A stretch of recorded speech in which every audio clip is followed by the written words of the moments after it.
তো গাইজ এখন আমরা বেরিয়ে পড়েছি, কিছু রেকর্ড করতে পারিনি কারণ তাড়াহুড়োর মধ্যে যাওয়া। এখন আমরা যাচ্ছি স্টেশনে। এখন মানে আজকে চলে যাব, বর আর বাবা তো ওখানে স্টেশনেই আসবে কারণ ওরা আগেই বেরিয়ে পড়েছে। তো যাই হোক ওখান থেকে যাব। অনেক মানে এখানে এত কিছু লাগে, সব কিছু একা আমি আর মা ক্যারি করে নিয়ে এসেছি, ভীষণ ঝামেলা। যাই আগে তাড়াতাড়ি করে, কিছুই এর জন্য আগে রেকর্ড করতে হবে নেই কারণ সকাল 9টা থেকে খবর আসলো যে আমাদের টিকিট কনফার্ম হয়ে গেছে, এর জন্য এত তাড়াতাড়ি মধ্যে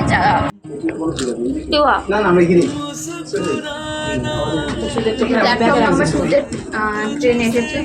আমরা উপরে দাঁড়িয়েছিলাম কারণ কোন গ্যারান্টি ছিল না কোন প্ল্যাটফর্মে আসবে।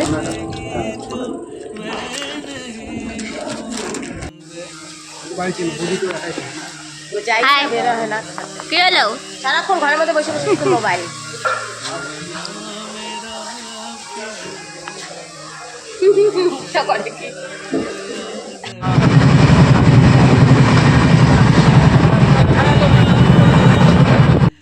তো গাইস ট্রেন ছাড়ার পরে তো ভিডিও করতে পারিনি, মানে হঠাৎ করে মাদের সাথে কথা বলতে বলতে ট্রেন ছেড়ে দিয়েছে, তো ভিডিও রেকর্ড করতে পারিনি।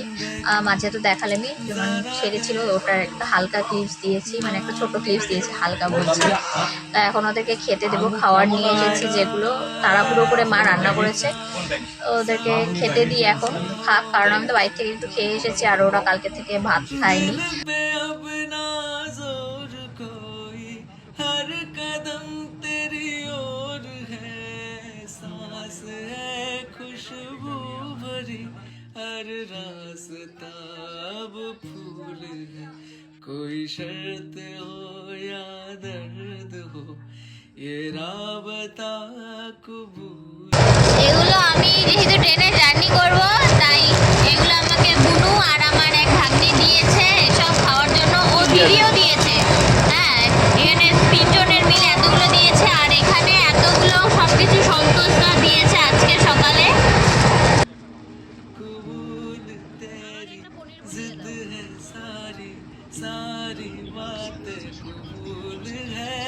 कबूल सारे दिन तुम्हारे सियाराते कबूल है, तू साहिबा तू तेरी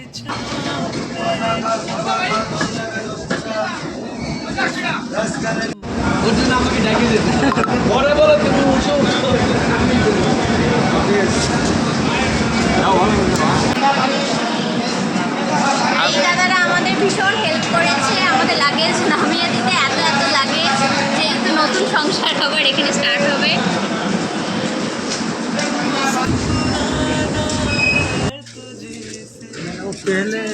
না না, ও গা কাঁপতেছে না, না না, ওর সামনে লেখা। সো এখন কিন্তু গাড়ি চলে এসেছে আমাদেরকে স্টেশনে রিসিভ করার জন্য। এখন আমরা এই গাড়িতে করেই আমাদের যেখানে উঠবো, এখন আমরা সেখানে যাব।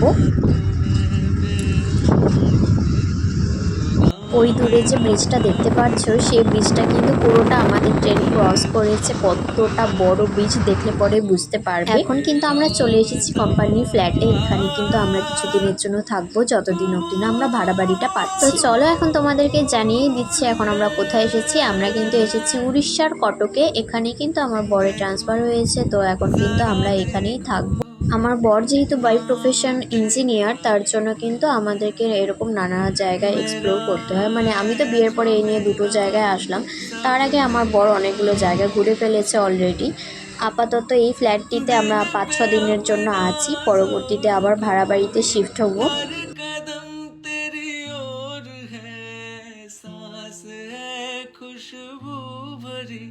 हर रास्ता अब फूल है, कोई शर्त हो या दर्द हो। এখান থেকে যে ব্যালকনির ভিউটা জাস্ট অসাধারণ, তোমরা দেখলে পরেই বুঝতে পারবে। মানে উপর থেকে সবকিছু দেখা যায় খুব ভালো মতন, যেহেতু আমরা 4th ফ্লোরে আছি এর জন্য। গাইজ আমরা যে রুমটাতে আছি, মানে যে ফ্ল্যাটটাতে আপাতত 3 দিনের জন্য আছি, সেখান থেকে দেখো জানলাটা খুললে পরেই সামনে পাহাড় দেখা যাচ্ছে। কি সুন্দর ভিউ, সত্যি দারুণ। আমরা তো আছি 4th ফ্লোরে, এত সুন্দর একটা ভিউ। সো আজকের জন্য ভিডিওটি এতটুকুই, দেখা হচ্ছে খুব তাড়াতাড়ি পরের একটি ভিডিওতে। ততক্ষণের জন্য সবাইকে টাটা।